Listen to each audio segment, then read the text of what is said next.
Well, hello there, howdy, and hey, y'all. It is Ginger Minge from RuPaul's Drag Race, Netflix's Dumpling, and the comfort and safety of my bedroom with another exciting edition of Local Queen. Today, I'm very, very, very, very excited because we get to talk to not only a very close friend of mine, but one of the most flexible, adaptable, and entertaining queens I think I've ever had the opportunity to work with. The one and only Miss Divine Grace. How are you? Better and better. How are you, sweetheart? Well, about the same. Better and better. I'm getting there. It's been a rough couple years. It has been. It's so weird to think that, like, we're on year 2 of this pandemic. And when it started, we were all kind of under the assumption it would happen and then it would quickly go away and we'd get back to business as normal. And there's times where I feel like we just started this pandemic and times where I feel like there wasn't a before the pandemic. Like, this has been going on our entire lives. I did not share your optimism. And when all of this, I'm 47 years old, and when all of this first went down, back in, when they started shutting everything down in March, David asked, how long do you think this is going to last? And I don't consider myself to be clairvoyant, but something about it was completely different. So I said, I'd bet that it's at least through the year. And of course, we've never seen anything like it. But looking back at the creative progress that you and Gidget were able to make during lockdown, so many people were able to find other means of performing. That did not rely on having an audience sitting in front of you. I think there was some great creative growth. Yeah. It gave us time to sort of recalibrate and focus on things like TV Land Live. And which is, it's so funny because, for those of you who have listened to the podcast, you know that we have this group we call TV Land Live, where we put on drag kind of queer performance versions of classic television shows. And right before the pandemic hit, we had announced our first full season. Yeah. We had sold season passes. Season tickets. Season tickets, because we had been growing and growing and growing. We were like, okay, we finally have our footing. And now we're going to really just make this our entire year. We're going to make it our life and really devote ourselves to it. We were in the middle of our very first show of that season, which was Roseanne Live. Huh? And all of a sudden, we were hearing these rumblings come through of there's this coronavirus. It might turn into an epidemic. Oh, it might turn into a pandemic. We don't know what's going on. I don't know who you were listening to, but my president of the United States was saying this is going to blow over in no time. Get yourself some sunshine and bleach. You're good. And it was just so weird because I also remember, a couple years prior to that, we had the scare with the swine flu, which turned out to really be nothing. And then before that, it was SARS. That's what I mean when David was saying, like, well, what do you think? Because we've gone through West Nile, SARS, avian bird flu, it's a flood, famine, and plague every year for some reason or another. This, when there started being these terrible echoes of the news from out of China, from reputable news sources, I was like, oh God, this isn't mad cow disease. This is something. Yeah. But I remember we were sitting in the dressing room going, okay, so what do we do if for some reason they make us shut down for a couple of weeks? And that's really what they were saying at that point was like, hey, this is going to be a couple of weeks. You might want to, get everything together so you can hunker down at home like it was a hurricane ready to pass over and go away. And we had so many meetings and we were flying by the seat of our pants trying to figure out what we were going to do with this season. And flash forward 2 years and we are just now pretty much midway through what our season should be. Because at the end of that pandemic, we lost our venue. So now we're relying on the kindness of these other venues allowing us to come in and rent the space, but they are also trying to catch up on all of the things they had to cancel or postpone for themselves. So it's now it's like we don't have a home. We're just wandering Well, band. but think about, like, thank God for unanswered prayers, because the venues that we did end up with turned out to be spectacular.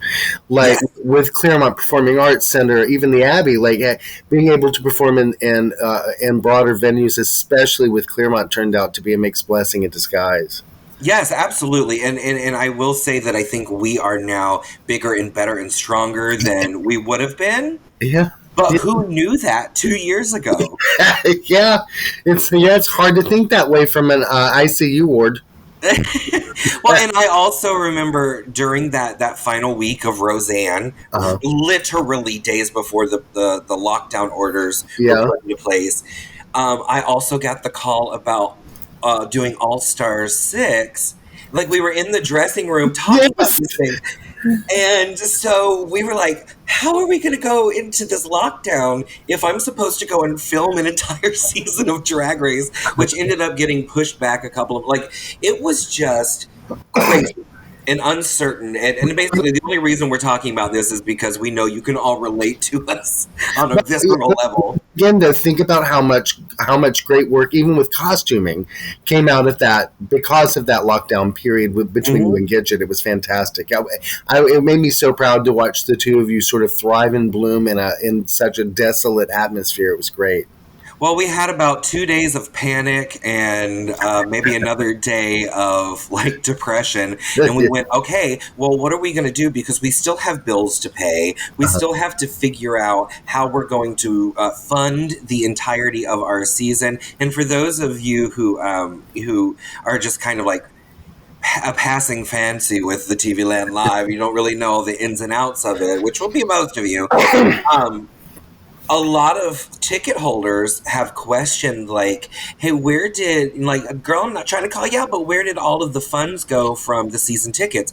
Well, we have 6 shows worth of costumes and props and sets and all this that have been in storage for 2 years. And that storage unit is a couple $100 a month to be able to fit everything into there. So we were seeing all of the money that we had banked for these shows.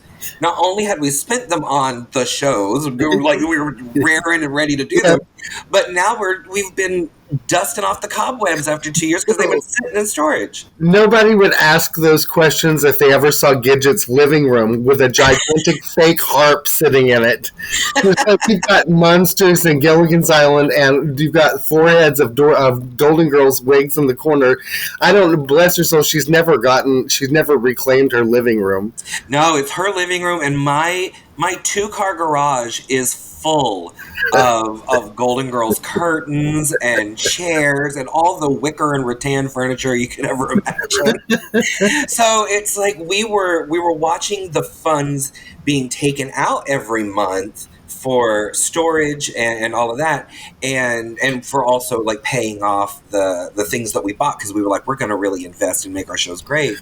And we saw all of those funds dwindling, and we were like, how are we going to make money to continue to store these things and pay them off? So we just jumped right in. Like, we went to the garage, cleared it out, hung some red curtains, and said, all right, we're doing digital shows. And we were churning out 3 brand new shows every single week out of shit in the garage. Yeah. Oh, wait, to tell, because I did not know this about you until we were doing Gilligan's Island and you were discussing it. Tell the audience about what was going on from the waist down. Like, I had no idea. You were like, go ahead. I'll let you. Oh, well, Gidget, she will use any excuse in the world to not wear hip pads and butt pads or to talk. She just doesn't like it. I know a lot of queens who do not like that part of drag. But to me, the hip pads are really what kind of make me feel like I am a woman and I am ready to tackle the world. So she She would come in sweatpants from the waist down and slippers, and I'd still be there, completely tucked and cinched, padded, 3 pairs of tights with stilettos on. Because that's what I needed to make me like feel the fantasy. Yeah, I don't know what your confidentiality agreement is, but I think we all know that's what's going on with RuPaul too. Well, there's been enough people talking about it in recent seasons. I think it's safe to say everybody knows that Rue, once she finishes walking down the runway and strikes her pose, she changes. She takes off the corset, she untouches, she puts on her Old Navy sweatpants and her Old Navy hoodie. And I don't think that there's anything wrong with that. Oh, no, of course. No, of course not. But it's just not what makes me feel ready. You know what I mean? Like, and I was dousing myself in bottles of perfume, and she's like, I'm the only one that can smell you. I'm like, it doesn't matter. I want to feel my fantasy. Yeah, I get it. Even if we're singing and dancing with puppets in a garage. I get it. Now, may I ask you a personal question? Uh-huh. I was listening to your interview with Adrian, and I did not realize that you identify as non-binary. I do, and I have for a while. I mean, I guess my whole life I have, but I never really knew the terminology for it. I had to sit down and think about that for a hot minute, and I guess I do as well. Yeah, I guess that's who I am as well. It's, you know, and I'm old enough that in our lifetime it was. This is not before trans people were around, but certainly before there was this understanding that trans people have today. And I'm cisgendered. In no way would I say that I'm trans, because I don't want to hurt anybody's feelings. But non-binary was when I really started thinking about that yesterday, was the first time I had really thought, like, yeah, I guess if you have to put me on a spectrum somewhere, I guess that's where I'm at as well. Yeah, or Spectrum Cable is also a good alternative. Oh, yeah, well, yeah, anything but Time Warner. Yeah, but I had to sit and think about it, because, you know, I'm an old school girl. I've been doing this for 17 years now. I think 17 years in drag at this point. That's adorable. Well, but I learned from a lot of the old school pageant girls. So my whole mentality for a long time was stuck in that little box. Yeah. And whenever I started hearing things like pansexual and non-binary and this, that, and the other thing, me, like a lot of people that are my age and older, were sitting there going, oh, this is just ridiculous. Oh my gosh, there's got to be a term for everything. Just be you. And then I sat and I really thought about it, and I was like, oh, okay, this makes so much sense, because I have always felt not like a woman, but like a mother. Mm-hmm. I've never felt particularly like a man, but I do enjoy the masculine aspects of my personality. Yeah. I feel exactly the same way. Like I was always a mama's boy. I was very, very close to mama, but I am by and large the spitting image of my father. Mm-hmm. In a lot of ways, both my parents had the most incredible senses of humor, and just sick, dirty senses of humor, which is completely where I've adopted all of that. And so over the years, I've had to, and this goes. I have a twin brother and an older brother who have also acknowledged this, that, you know, I always sort of took after mom mentally in some ways, because I was very close with mom, but then as I got older, I started taking after. The bottom line is that one of the most beautiful things now that my parents have passed is, especially as I get older, is that in the morning, if I'm shaving or brushing my teeth or whatever, I can look in, especially when I'm super tired, and I look into that mirror and see both of my parents looking back at me. And it's also very reflective in the way that I behave, good, bad, and ugly, but some of the finest, some of my better qualities, and there's only a few, but they came from both the feminine and the masculine, and also because my parents just did not care. They didn't give a shit. When it came to that, they were just happy that I was who I was. Yeah, well, and I never had that relationship with my father, which has always been. It was kind of a curveball as I was getting older, and I started to look less like my mother and more like my father. And I started to I would look into the mirror and see my dad looking back, and it gave me panic attacks. It's yeah.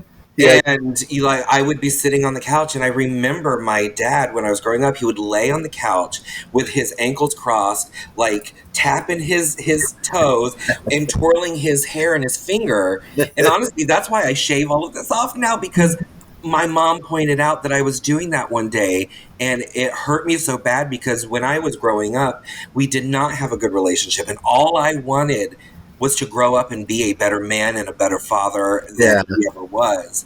And we've certainly grown to appreciate each other. Yeah. And we're in an okay place now, so I don't panic when I look in the mirror. Yeah.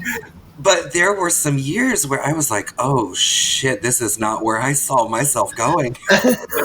It's a big surprise. You'll find out, though, as you get older, because I am several years older than you. You'll find as you get older, those subtle nuances will help give you some insight into who both of your parents were, especially when they were your age. Yeah, and I understand him a lot more, even if I don't appreciate or agree with the things that he did or the choices he made. I certainly understand them on a more visceral level now. Yeah. So no villains. Everybody, like my parents. My father said to me once when I was raising hell at him for something, and he said, "Don't you boys understand that we were kids too? We did the best we could." And I thought, oh well, of course, because when my parents were my age, they had a 13-year-old and 2 6-year-olds and a house paid for, and because times were different. That's back when you could build a house for $6,000. Well, I'm sure you still could. I just wouldn't spend the night there. Yeah, no, I just rented out at Super 8 in Detroit.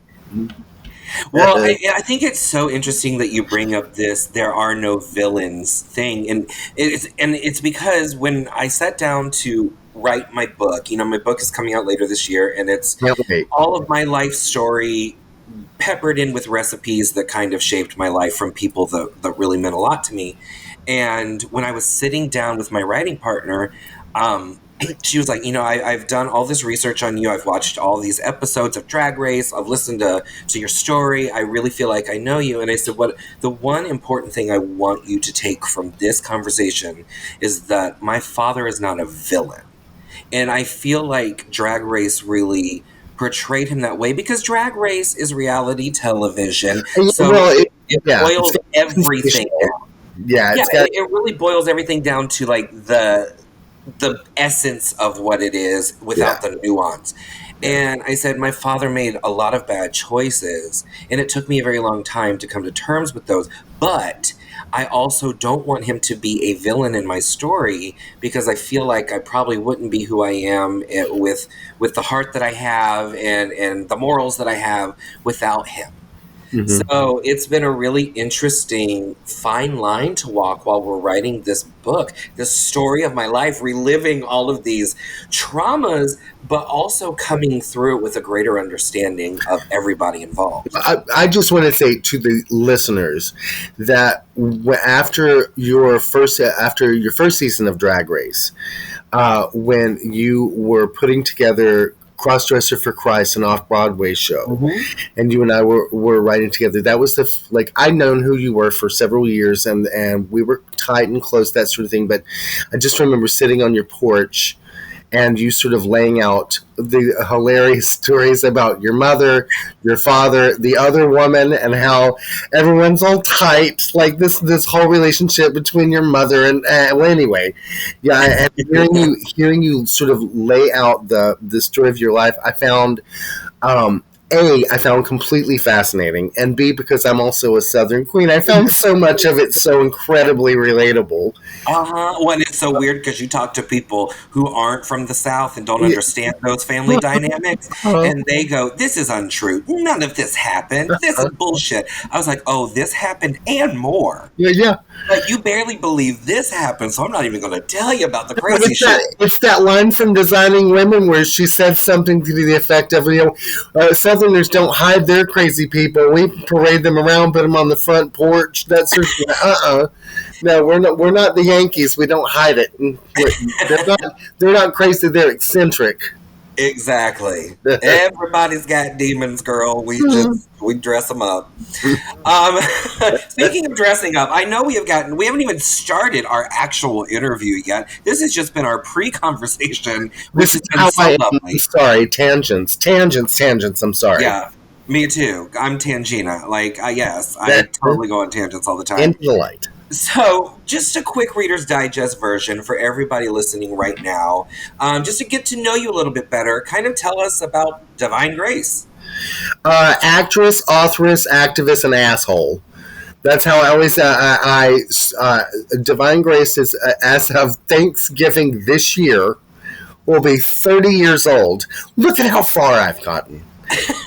30 years ago, this coming Thanksgiving, I started drag, but I shouldn't even say that because it was longer than that. My drag career started, like most people of my age, with Rocky Horror Picture Show. Okay. I got that bug. I started doing floor shows for Rocky Horror at like 15.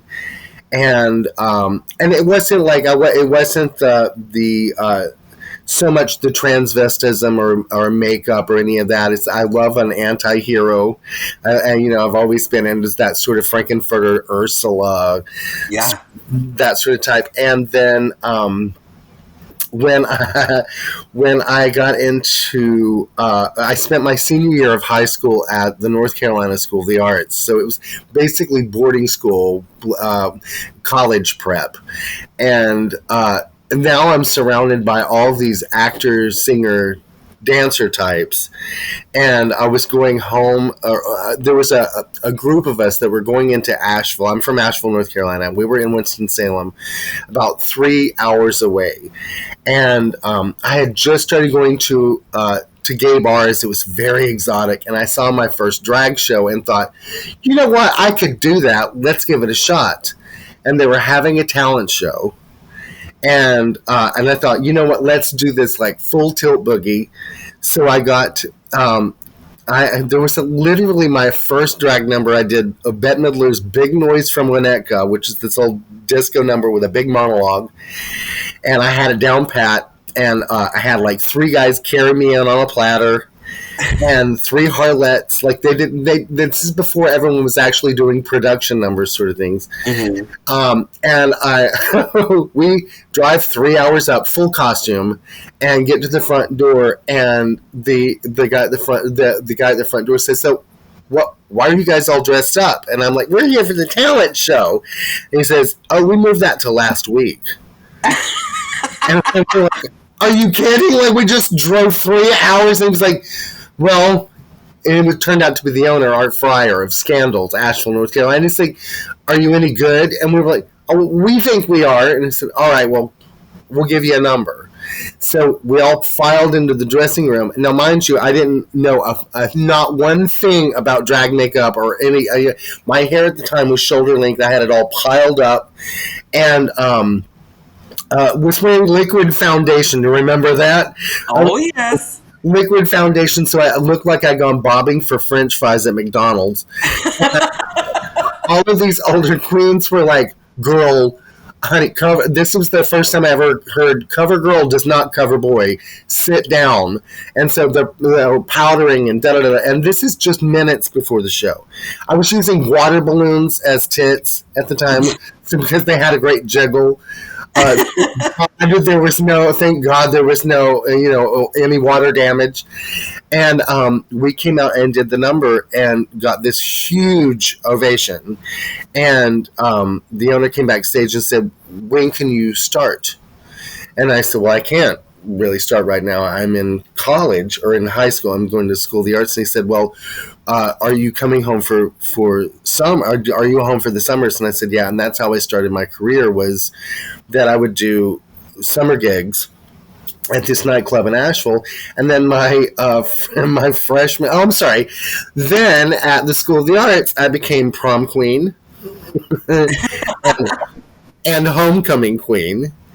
And yeah, I'm jealous because you've actually won crowns. All right, so let's just talk about that for a second. I'm not a pageant queen. Like, I've always wanted to get invested into the Comedy Queen pageant circuit because I think the work there is so fine.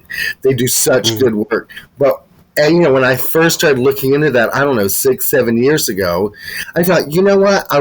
It's going to take some money. It's going to take some hard work. Now I won't do it because I'm like, I can't top any of these girls. Like, it's gotten so out of hand. They've gotten so good with that pageant system. But it's I'll take a Cialis girl. I'm sure they'll all let you top them at some point. This is a good segue. This is a good thing. Okay, so Comedy Queen. The very first time that I saw you perform Bea Arthur was at the Miss Comedy Queen pageant. You had joined Bridget Galore, and her, not Gidget, but Gidget's sister Bridget, was doing this Madam. And for those of you who don't know, Madam was this puppet. It was Waylon and Madam, and she was foul-mouthed and this old lady and so fabulous. And she was doing kind of a live version of that. And you came out as Bea Arthur. And everybody, including me and Gidget Galore, is sitting there. Our jaws just dropped because we were like, holy shit, this is Bea Arthur back from the dead, waltzing onto the stage. Now, how long have you been doing Bea Arthur as a character? We all know this answer. Every Saturday since 1985. Yeah, since 1985. No, when Hamburger Mary's in Orlando, I probably 6 or 7 years ago, it was really hard for them to find a niche on Thursday nights. And a local drag comedian, Carol Lee, had come to the owner, John, and said, hey, I have an idea. Let's try this game show, which was called Seen It. It was big in the 90s, and it was a DVD game show. I remember that. You'd put in a video, watch a scene, and then you would get questions on what color were the drapes, or who said this line, or this, that, and the other. And so Carol Lee had this idea, let's do that, but with like Golden Girls and Designing Women and Facts of Life and stuff like that. And it's much like Drag Bingo, where the joke isn't, or the fun isn't so much the game show as it is just the banter in between. You know how it is. Yeah. And so our first was Golden Girls, and she said, you come as Dorothy and I'll come as Rose. And I was, okay. So I stitched together something with enormous shoulder pads and with a turtle. I put together a Vulcan outfit because that's how she dressed. And then I had a gray wig, and I teased that out. And then I went to do the makeup. And I try, when I'm playing a character like that, I try to do stage makeup in the sense that, like, I'm not just going to do old lady makeup. I try to reshape my face. Like, if I'm doing Bette Midler, I'm not going to skinny down my nose. I'm going to make it look thin at top and big in the bottom, that sort of thing. And for me, the easiest way to do that is to find a caricature drawing of the person and then see what they've accentuated and do that. And that's where I learned the jowls, which if you close up on it, I look like Droopy Dog. but from a distance, it works. Anyway, I put it together and I stood back from the mirror like I was getting ready to go out, and I took a selfie, which is on my Facebook page. It's still highlighted. They're going like, oh, shit, I pulled that off. Yeah. And I came in to do it, and people were like, oh my God. Oh my God. It was not until when we were doing when we were doing the read through for the first Golden Girls or Mm-hmm. Golden Gals, that when Adrian turned around that day and it was like, oh my God, how long have you been rehearsing this? That was I was realizing that I had the voice for it the same time he did. Yeah. I'd looked like her before, but I'd never impersonated her vocally. So, say for instance, I were to be on the Snatch Game, people, if they know me well enough, they connect me so much with Bette Midler, they would assume that I would do Bette Midler. But what can you do with Bette Midler if you don't? Mm-hmm. You know what I mean? Like Which is why we haven't gotten a Bette Midler, why we haven't gotten a Judy Garland. Hmm. Yes, they are icons, absolutely, and they are staples in the drag community, but it's very difficult to take their personalities and make them funny in something like the Snatch Game. Yeah. Oh, yeah. Before I got my claws into B. Arthur, had I actually made it to Drag Race and been on, I was going to do Buffalo Bill from Silence of the Lambs. Talking all. So what I love about you is you of course are a dragtress like everybody else in our troupe, but you're also one of the most brilliant mimics that I've ever seen. So like your characters that you do are so spot on. The movements, the look, the voice, like literally every little mannerism and nuance you have for Bette Midler, for B. Arthur, and now for Thurston Howell the third in Gilligan's Island. It's like every time I've seen you take on a character, you really do the work, more so than I think most other people do. I appreciate. Like I said, I got my degree in theater. I got it at a good university, and I was certain that was how I was going to spend the rest of my life, and I am certain that's how I'm going to spend the rest of my life. It's I've never not been on stage. Mm-hmm. Like 2 nights ago, I was doing the dishes and a song popped into my head. Everybody says, "Stop clowning around, stop clowning around, stop clowning around." Every single day, people scream at me and say, "Please, please, please." Anyway, 5 years old, kindergarten. And at 47, that came echoing back to me. But I remember being on that stage and watching people crack up because I was this young, gay, really effeminate, like I was, country kid.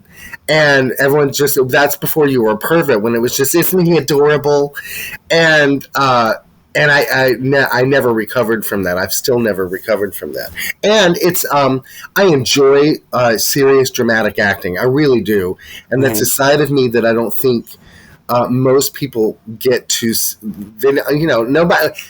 Nobody gets to see that. But then again, nobody wants to see me playing Romeo.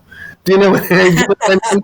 But you know what you mean, because we are clowns at the end of the day. I mean, we fill that role of lots of makeup, lots of hair. We're gonna make you laugh. And shoes. Like I tell people when I say that, anytime I say what do you do for a living? I'm a clown.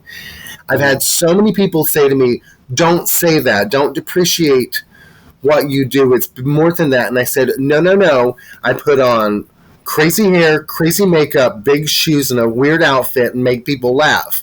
And for me, clown is a perfectly noble profession. Oh, absolutely. Before every show, before we go on, every single show, I take a moment to pray. And I used to pray, please don't let me screw up, or please don't let me drop a line, or please don't let me fall down in these shoes, or whatever. And that never worked. And then I realized I was praying for all the wrong things. And so now I say a prayer before I go on, like, please let me just make these people, let me leave them happier than I found them. Yep. Let them laugh and forget for a minute that they've got things going on in their life. And I swear to you, I know that sounds so cheesy and over the top, but I swear to you, that's exactly why I do what I do. No, I completely agree with that. It doesn't sound cheesy or over the top to me at all. I've always felt that way. I said in my book and in many other interviews, one of the things my grandmother always said was, whenever you are given something, no matter what it is, you take it and you love it and you nurture it, and then you give it back in a better condition than you received it. So that's basically the same thing. Like, you want to take these people that are giving you their time and you want to give them the most wonderful experience ever so that when they leave, they're happy and they're smiling and they can forget the bullshit. And there's that, people don't understand there's so much power in that. There's it's one of the reasons that even since I was very little, one of the reasons I was so attracted to Bette Midler was, it's like, especially growing up in the 80s, everyone knew her when she was the highest paid actress in Hollywood, but she was this, screaming, yelling, and she was always this really over the top character sort of thing. If people my generation had just missed the part where she was doing a lot of live shows, and what I love and to this day love most about Bette Midler is her ability to, when left to her own devices, to have everybody in stitches and then on a dime have them in tears. Yeah. And that manipulation of the audience manipulation sounds like a harsh word, but it's the ability to take people on a roller coaster ride for 2 hours, and by the end of the show they have laughed and cried and sort of emptied it all out. Yeah. You leave one of those concerts or one of the, and several performers who were like that, walking out and you almost feel exhausted after the show because you've gone through the game. Like cathartic all at the same time. I totally get that. Absolutely. There's several people that I've seen be able to do that. And that's kind of what we strive for with our TV Land live shows. Because, like, one of the big things that we got after Roseanne Live was a lot of people going, it was hysterical, but I had no idea it was going to be so serious. And people were crying because we dealt with, just like the original television show, we dealt with real life, everyday shit that people go through. So I've always found it very therapeutic to be able to just kind of go on stage with an open heart and kind of relate to people. I mean, that's where I approach performance on every level, is just kind of... Yeah, you do, and you do. And just being like, this is me, and I really hope that you can get something from it. Yeah. And maybe you'll teach me a little bit about myself when I see it reflected in you. Well, there are so many, especially now that there's this, this drag explosion over the last few years with Drag Race and whatnot. And honestly, thank God for RuPaul for reinvigorating drag for the second time in my life, from taking drag out of the nightclubs and putting it into a more socio-political aspect, which has been great.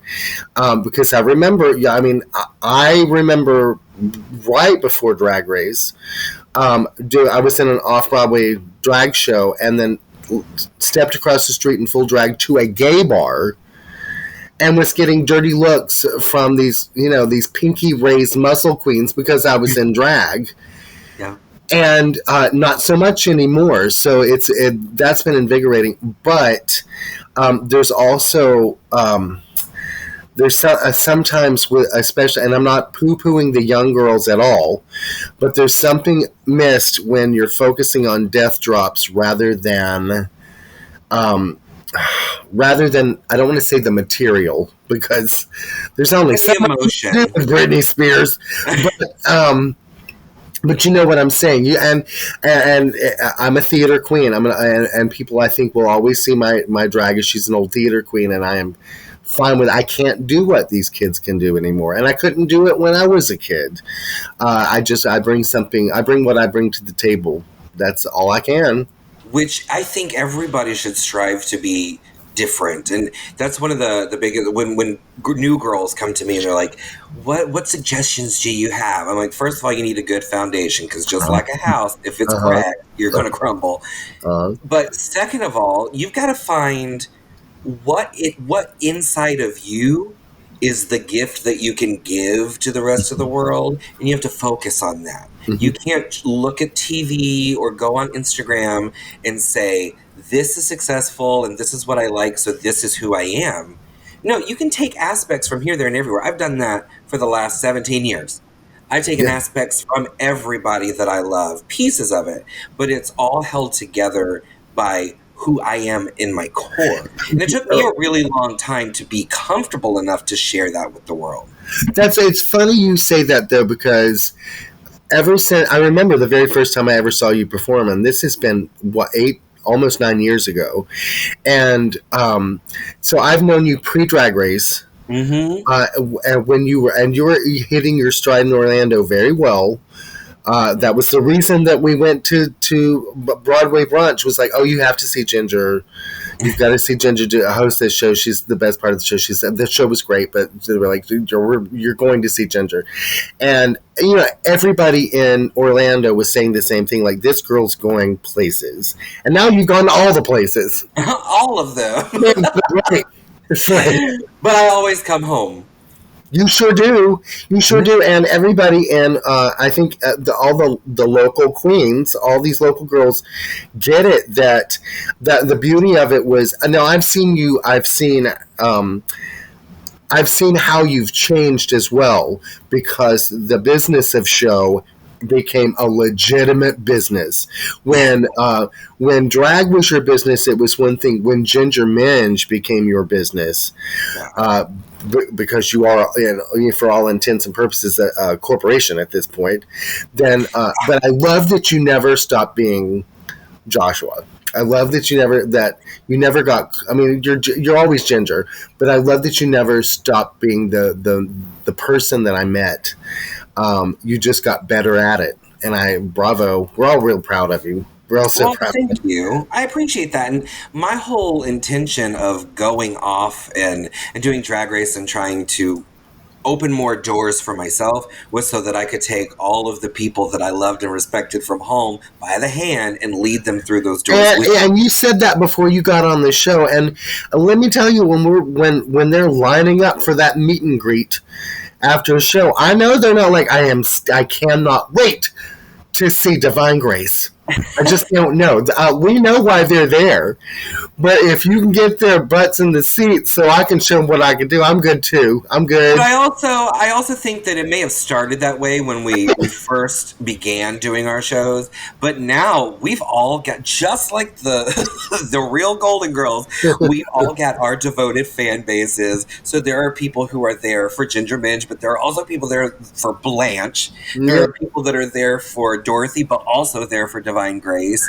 Like, it's been really fun. It's been, for me specifically, from the outside, or I shouldn't say from the outside looking in, but from backstage looking out, it's been so much fun seeing this for Adrian, for Gidget, and for Doug as well, because this is TV Land Live specifically has been a great platform, and you and producers have worked really hard to make sure that everyone gets showcased, and I'm really really proud of that. Like, who would have thought Adrian as Gilligan?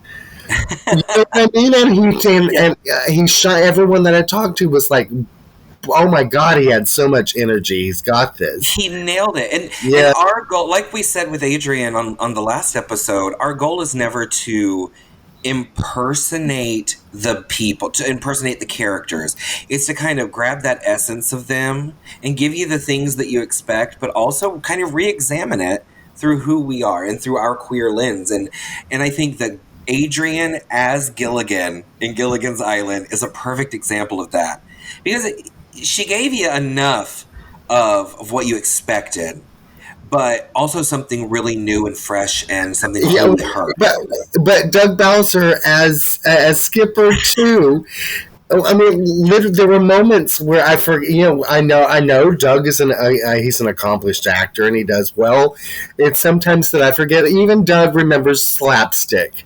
To have an anchor drop on his foot and scream exactly the right way and where to tilt his head and find his light. So, and I love that. I love that when we go into these shows, I always feel like I'm working with a group of professionals, and I am. Like, these are, we're all drag actresses. So. Mm-hmm. And I also love that I've never once felt scared, panicked, or uncomfortable on stage with anybody in our group, because I know that if something goes wrong, which it inevitably does all the time, we're all going to be there to pick it up and run. And usually it's those little fuck-ups that people go away talking about. Oh my God, did you see that? It was so funny. I remember when we first started doing Golden Gals, because we had, like you've already said on previous episodes, it's hit the ground running, and then by the last rehearsal, we've where everyone's getting comfortable enough to throw out a line. Some of those get kept, some of those not so much. But I always tell people, if you're coming to see the show, catch the very last show of the run, because that's when everybody just says, well, they've bought their tickets, they can't hurt us now. And when you, like Doug Bowser, left to his own devices, forget it. Oh my gosh! Get it, but it's also watching. Like there have been a couple of instances in Golden Gals, and even with Gilligan's, to watch because during rehearsals you're not used to holding for laughter or holding for a pregnant pause with the audience. Watching you crack up, all of this reminds me of what it must have been like to be a cast member on the Carol Burnett show. Yes! Where everyone's having and we do have a really good time doing this, and it's infectious. I love it. I love it. It's so fun. And you talked about how we showcase everybody. So Roseanne was kind of like my showcase for the season. Gilligan's Island was the showcase for Doug and Adrian as Gilligan and the Skipper. And yours is coming up with the Munsters. You'll be playing Herman Munster, which I am so excited about. Bette Midler, B. Arthur, Herman Munster. I do all of the attractive ladies. Well, yeah, you really are going for sex goddess. That is that if I had been left to my own devices, if you come to me and said, "Okay, Divine, what part do you want in the Munsters?" That would have been it. It would have been Herman, not because he's the lead, which thank you, that's nice, but it is there's a shtick there that I understand. I think I understand. Oh, yeah. Sort of like it's not quite vaudeville, but it's what happened to these vaudeville actors sometime in the 60s. Exactly. And I don't know what it is about my genetic makeup that I understand that, but I connect with a very specific period of American theater, and that's part of it. Yeah, That one's going to be so good, and that is in October at the Claremont Performing Arts Center. And then after that, we're tossing around I Love Lucy, Designing Women, The Nanny, Barney Miller, Matlock, Andy Griffith. Yeah, Andy Whistle. So that one's out. So I know we're like totally running over time, but I'm going to keep you for a couple more minutes because I want to know, like, we've talked a lot about what we do together and kind of where you started, but a lot of people might not know that you are a very accomplished comedy writer working for the likes of the one and only Lady Bunny. Mm-hmm. And when you first told me that, the very first time I met you, I was like, oh, I'm sure she's friends with Lady Bunny, whatever. The very first time I met Lady Bunny, she goes, I hear you're friends with Chad Pace. Isn't she such a fag? It's like, oh my gosh, you do know her. And then once we started to get to know each other more and more, that's why I asked you to write the original Crossdresser for Christ with me, because I started to realize, like, no comedian can do it on their own. None of them. Not even the greatest ones in the world. You always need somebody to bounce it off of. Mm. And I just find that the way you kind of gestate all of these jokes that are hurled at you and then you spit them back up as something funny, but also really intelligent is something that is very, very rare in the comedy world. I have found sometime in the last 15 years or so, I have really found myself finding great solace in writing. Writing for a local newspaper and for Watermark. And we'll say the Watermark. So if you're listening to this right now, make sure you go to watermarkonline.com and vote for the Central Florida Watermark Wave Awards, because for the third year in a row, we are nominated for Best Theatrical Performance for the Golden Gals Live, which we won the last 2 years, so we'd like to win again. We're nominated all over the place. So make sure you go check that out. It'll be on our social media. It's super exciting. I've been doing that. Facebook not Facebook. I'm sorry, MySpace. Actually, started off my blogging career, and I decided, well, what am I going to write about? Nobody wants just to hear blah blah blah. So I started out writing movie reviews only for movies that I absolutely hated. I do my best work when I'm angry, sort of thing, and that really gave Divine Grace a voice. And so I did several years of every award ceremony, the Grammys, the Golden Globes, the Oscars, where I do a live play-by-play, and that got so much traction that Frank DeCaro had a show on Sirius Satellite XM, and he asked me and Lady Bunny and Flotilla DeBarge to do an Oscar commentary, and then I started writing these hideous open letters to people like Kim Kardashian, who, by the way, responded. She wasn't real happy.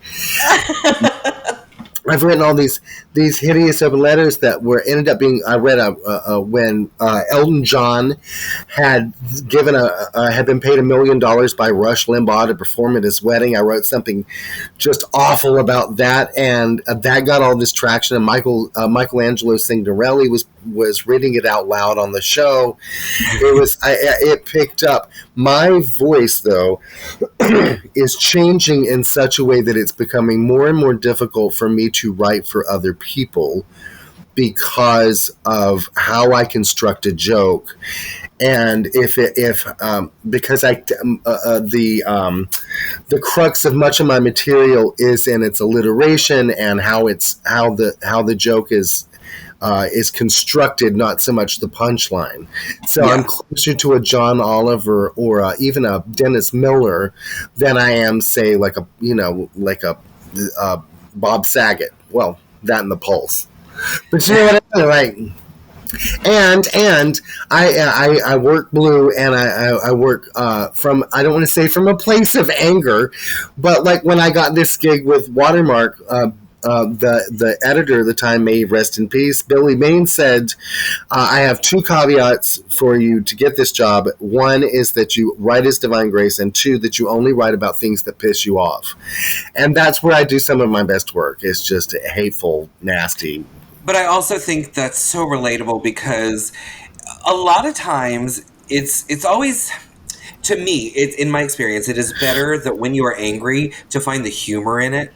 Yeah. So that you can laugh at it and not get bogged down in how emotionally draining it is and how pissed off you are. Mm-hmm. And I think that it's very therapeutic that way, even just to read it from somebody else's experience. And I think that's why it's caught on so well. And of course, that's why Lady Bunny loves it. Well, it's getting more difficult because everyone's so fucking sensitive.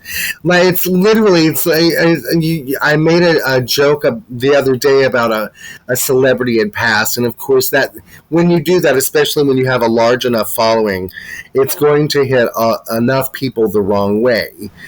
But it's, you have to, I don't understand why people, it's like you're complaining about me making a joke about Meatloaf, but you didn't have a problem with me making fun of, Sarah Palin or whoever.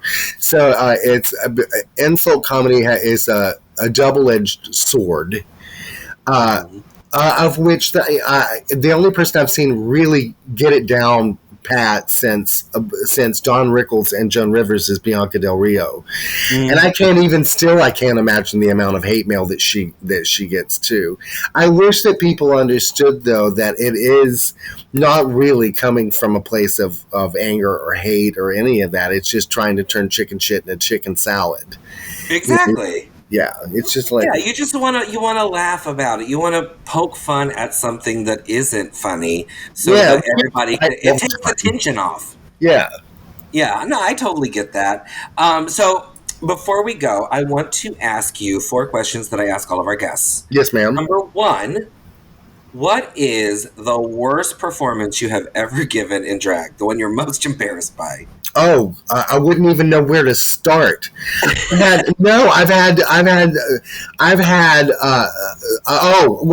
tell you, I think my crowning achievement was back in my 20s when I was still young enough to pull something like this off. I wasn't wearing hip pads. It was tucked in a pair of underwears and a pair of pantyhose. And I'm down on my knees, shaking my skirt, leaning back, and the audience went into this riotous laugh, and I thought, I was doing "Your Love Keeps Lifting Me Higher," and I was like, there's nothing funny about this song. And then I got backstage, and I was like, and I got tipped really well, but I was like, hey, well, I don't know what that was all about. And they're like, girl, your testicles hanging out in front of an audience. That, and I remember once impersonating Linda Blair in The Exorcist to, I can't remember what song I was doing, but I remember thinking it was absolutely hilarious and looking out to an audience. The entire audience was stone-faced, sober, looking at me like, this bitch has clearly lost her mind. They weren't ready. So I know I've got too many to tell. Comedy is subjective, though, and what makes one person laugh is going to confuse and piss off somebody else. I have learned that. Mm-hmm. Second question. Mm-hmm. What is the performance you are most proud of? Opening night of the first run of Golden Gals. Mm-hmm. I had just lost my mother, just put her in the ground, and immediately got on a plane and came into rehearsals. I was not in a good space.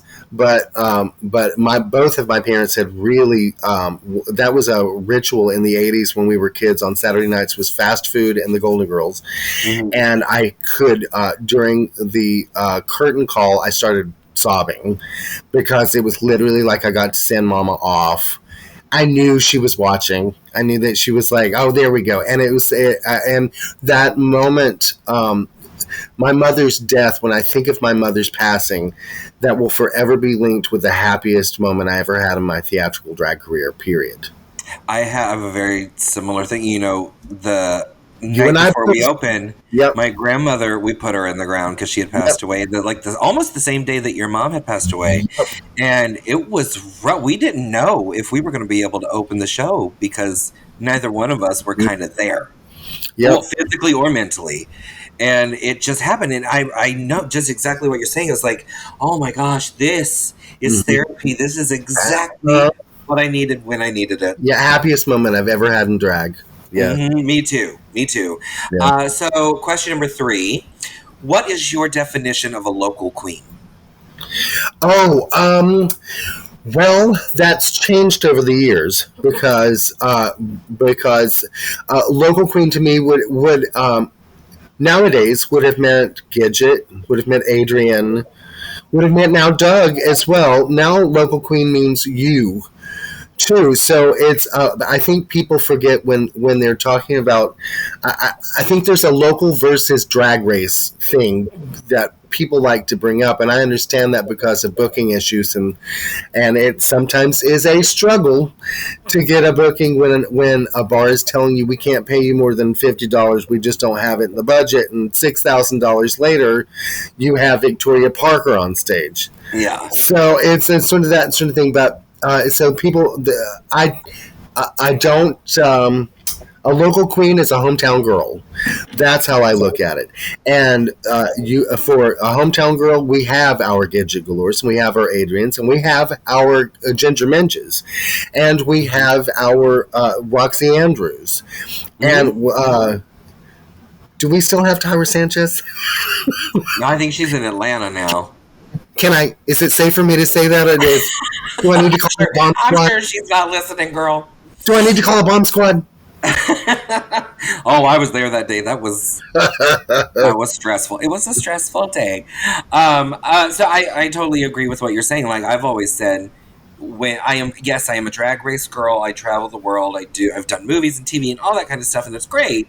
But when I'm home, I'm still a local queen. I'm still rolling my suitcase over the railroad tracks for $50 and yeah, you're a hometown girl. Yeah. And local queens, I really, everybody within the sound of our voices, I hope they'll understand, please do support those girls as well. Like, pay attention to those girls because they are your next Drag Race girls. Absolutely. And now the whole drag universe is exploding beyond Drag Race. Jeez. And there's just so much drag that we're honestly to the point of overpopulation a little bit. There's going to be some oversaturation, but that's also when it starts crawling back into the underground and you get the really creative stuff starts popping out, and then you find new voices like Dragula. You find new voices, different ways, and that's the best for me. That's the best part of this drag explosion because of Drag Race is that, otherwise we wouldn't be seeing people like Evie Oddly or even Jinx Monsoon. Like or Bianca, people are understanding that drag's a lot more now than it used to be, which is just lip syncing and death drops, that sort of thing. There's a lot of outlets to it. Yeah. Absolutely. And it's been so much fun to watch this huge drag explosion and seeing there's creepy girls and there's campy girls and there's beauty queens and there's actresses and it's really fun for the rest of the world. It's fun for me to watch the rest of the world discover that drag is really and truly an art. Yeah. Yeah, and just like any other medium of art, there are 1,000 different ways to do it. There's not just country music. There's not just pop or jazz or classical, and it's but if you're going to be well-rounded, listen to all of that, and that's how I feel about drag as a whole. But pay attention to your hometown girls. Absolutely. And my final question for you is: what would your advice to any up-and-coming newbie queen be? Don't do it. No, we are at full capacity. No, no. Find what makes you unique. I would say I personally suggest you can, like we have said earlier, you can pick and choose from all kinds of inspirations, but make sure that you mold those into who you are. Keep your own voice. Find something. Find a view or a slant at what you do that's unlike anybody else, because nobody wants to see the same old stuff. And the amount of money in your pocketbook does not necessarily constitute to how good you're going to be on stage. Like, it's great to have this high-end makeup and a high-end brush and high-end costumes and this, that, and the other. But, honey, if that's all they're paying attention to, you're not performing. Exactly. That is great advice. I actually lied. I have one more question for you. Where can all of our listeners find you? I'm not allowed to disclose where the AA meetings are, but I don't go to meetings. No, they're more of gatherings, really, at this point. You can find me at Miss Divine Grace on TikTok, MISS Divine Grace. And for God's sake, Divine spelled with 2 I's. I'm not Loretta Divine. Miss Divine Grace on TikTok, Miss Divine Grace at Instagram, and The Divine Grace on Facebook, which is where I'm most prevalent. And as always, you can find me across all social media platforms. Just go to gingerminge.com and click on that link tree. Thank you so much for listening today. And Divine Grace, thank you so much for taking time out to talk to all of us. I love you, girl, always, anytime. I love you too. I'm going to definitely, we have to do this whole TV Land Live get together so all of us can talk at once, because I think people would really kiki over. I think it'd be fun. If they get an understanding of how we all work together, oh yes. I think they'll listen to it and go, how the fuck do they get anything accomplished? Yeah. We love you guys so much. And remember to support your local queens, because they are your hometown sheroes. Now, if you enjoyed us today, make sure you like, comment, subscribe, share. And if you hated us, well, thanks for listening to Jinx Monsoon Podcast. We love you so much, and we'll talk to you. We'll talk with you next time.